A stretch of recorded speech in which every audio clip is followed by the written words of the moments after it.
Welcome to Fight News Now. I'm John Pollock. Coming up over the next hour, we're going to be taking a look at Glory's card coming up this weekend, which will feature 3 championship fights. Chad Laprise is stopping by to talk about his fight in Australia next week for the UFC. As well, John Ramdeen and I are going through all of the news today. Mauricio Shogun Hua is hurt and out of his fight with Rashad Evans. Plus, we have lots to discuss, including more fallout from UFC 196.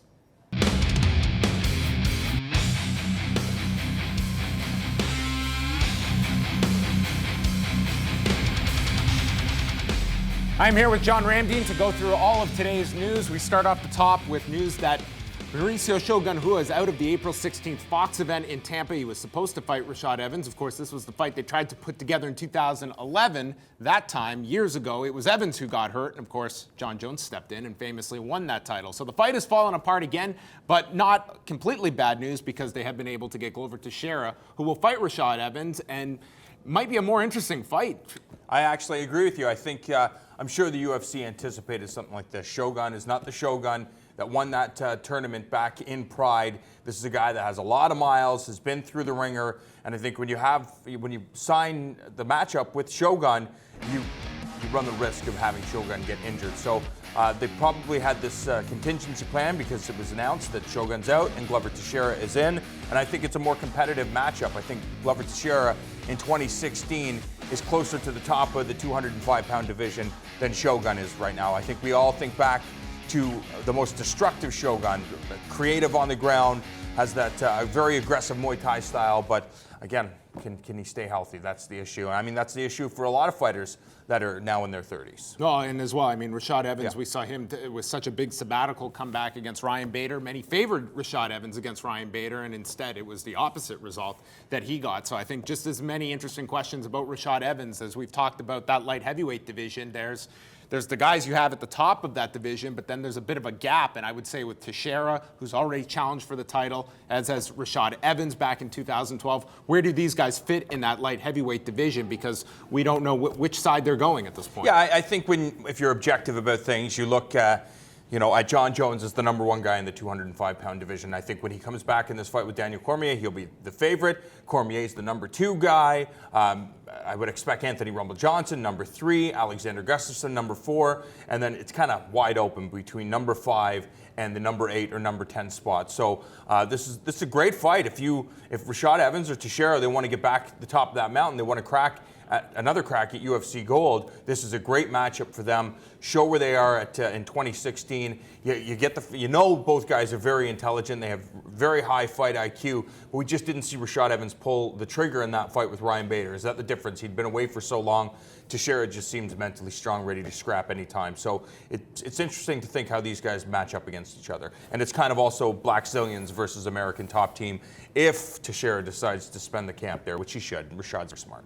All right, UFC President Dana White, he was on ESPN discussing Holly Holm's loss to Miesha Tate, and it's very clear Dana White did not want Holly Holm to take this fight. He is blaming Holly's management for putting this fight together and the fact that Holly Holm should have just stayed on the sidelines and waited for the rematch with Ronda Rousey. You know, I can see the argument had this been just a show that they were just simply going and it wasn't a big card, but Holly Holm is someone that got a back end of this pay-per-view. It was a gigantic show, and she's 34 years old. The alternate was Holly Holm is sitting on the sidelines waiting on Ronda Rousey, which everyone knows that's the big fight, but is Holly Holm going to wait a full year, maybe more? Maybe more. Which it's to Ronda's benefit to delay that fight as long as possible because she's not getting rid of any of these movie projects. She needs a long recovery process to prepare for Holly Holm again. What was Holm supposed to do? Yeah, and I mean, all you have to do is listen to what Holly Holm has said in the past. I mean, she's a fighter. She wants to fight. She wants to keep this going. We've talked to many fighters who say that in order to stay sharp, you have to be in the fire. You have to be in active competition. That's why Neil Magny has looked so good. Of course, you see him improve because he works hard at improving all areas of the game. But one of the ways that you get better is through active competition. And Holly Holm wants to stay as sharp as she can. And who knows?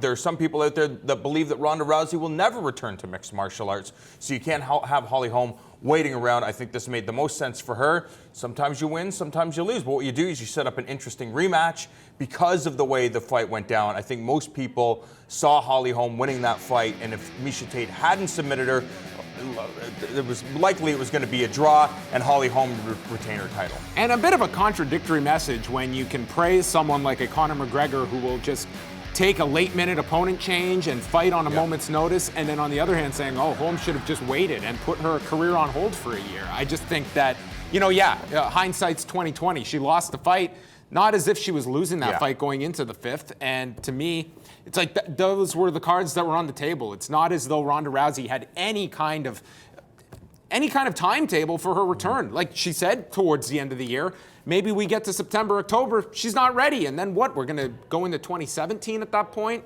I mean, I don't know what you could have expected. Holly Holm did the right thing. This is what she wanted to do. She was the champion. She decided to take this challenger. She wanted to get into the fire. So you have to respect her. And what do we get? We get a better story out of this. We talked about it before that a year ago it was the Ronda Rousey show. Now it's the Ronda, Holly Holm, and Miesha Tate show. You throw in the Kat Zinganos, and if Alexis Davis, if she decides to come back, and the Sarah McMahon and the Shevchenkos, right now 135 pounds, the women's 135-pound division is outstanding, and I think all these stories will add to its development and add to its interest.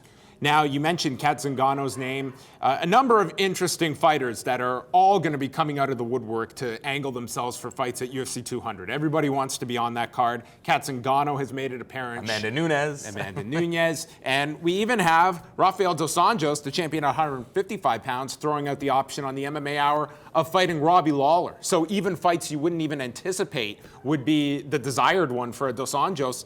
He's looking for a big fight, and I think a lot of these fighters, they're looking at what is the most marketable fight I can be a part of, as opposed to maybe the most logical within that person's given weight class. Yeah, I love that idea. It's kind of a throwback to something that Pride FC would have done, having, whether it's UFC 100 or 200, just put on crazy matchups, matchups you wouldn't anticipate seeing from a regular pay-per-view. Throw everything on its ear, so to speak.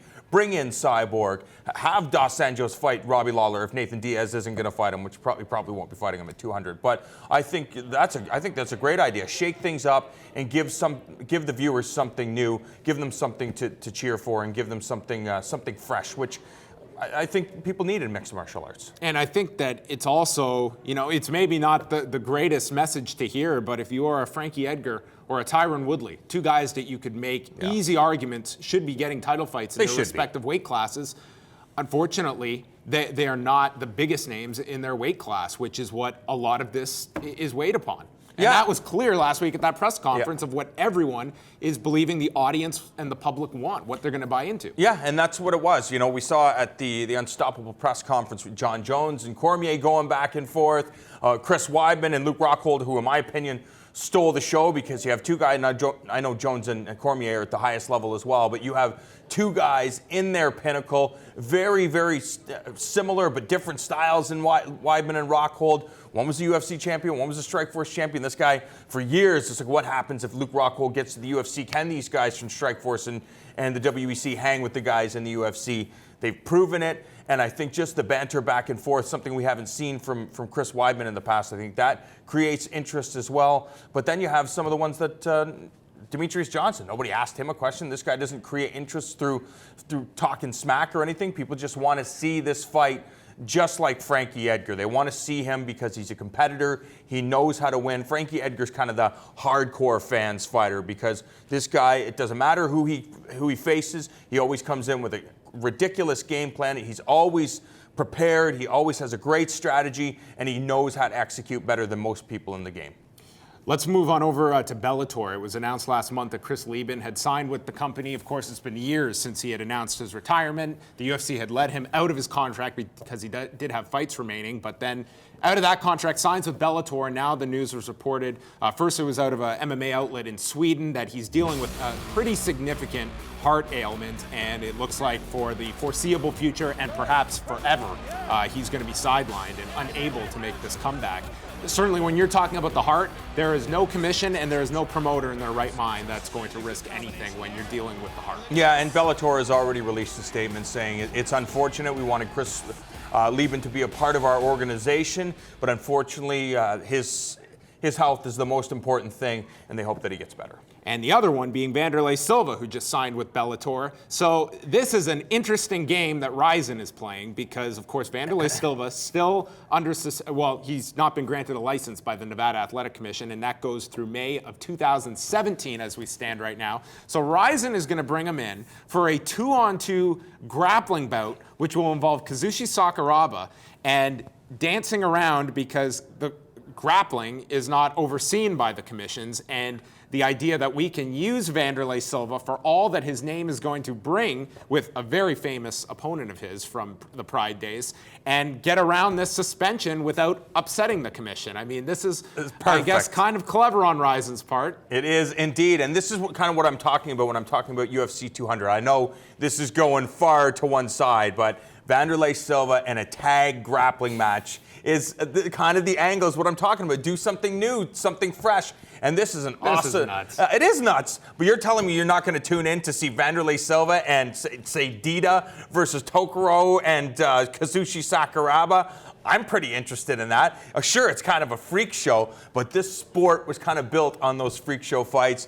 Get Vanderlei Silva back into the mind of people and tease his return, which will be probably... So maybe Nick Diaz will have a grappling bout at UFC 200. Yeah, I wouldn't be surprised. Nothing stopping them from doing that. That's right. Okay, Damian Maia, Nick Diaz. That wraps it up for us. Of course, we will be back next Thursday night, March the 17th, with a preview show going into the UFC's card in Brisbane, Australia, which is headlined by heavyweights Mark Hunt and Frank Mir.